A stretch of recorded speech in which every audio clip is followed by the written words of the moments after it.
Alternativ torpaq kimi hidropon və kokopitdən istifadə olunur. İndi baxaq nə deməkdir bu? Hidropon adı üstündə hidro su, yəni su mühitində bitkilərin yetişdirilməsidir. Yəni su lazımi olan bütün minerallarla zənginləşdirilir. Yəni torpağın bitkiyə verəcəyi bütün minerallar suda toplanır. Su zənginləşdirilir və bitkilər qidalarla zənginləşdirilmiş su mühitində əkilir və becərilmə dövründə əlavə su tələb olunmur və belə şəraitdə təbii ki, alaq otları da əmələ gəlmir. Hansı ölkələr hidropondan istifadə eləyir?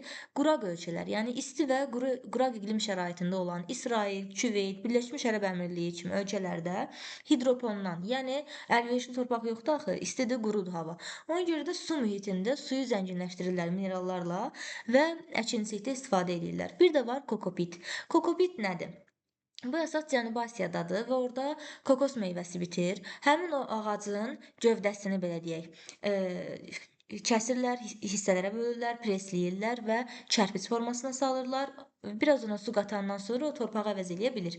Bu da olur kokopit. Azərbaycanın bəzi rayonlarında əkinçiliyin bu növü istixanalarda tətbiq edilir, lakin torpaqsız əkinçilik hələ ki yalnız tərəvəzçilik və bəzi gilə meyvələrin yetişdirilməsində istifadə olunur. Bir də deməli, baxaq İsrailə. İsrail ölkə əhalisinin 20% kənd təsərrüfatı ilə məşğuldur. Əkinçilik ölkə büdcəsinə hər il 1,5 milyard ABŞ dolları qazanc gətirir. Məhsuldarlıq çox yüksəkdir. Yəni intensiv şəkildə inkişaf eləyib. Ölkədə bir kənd təsərrüfatı işçisi 92 nəfərə ərzaq məhsulları təmin etməyə malikdir. Burada verilib ki, İsrail hətta ABŞ, Rusiya, Çindən də çoxdur. Yəni bir işçinin ərzaqla təmin edə biləcəyi insan sayı daha çoxdur.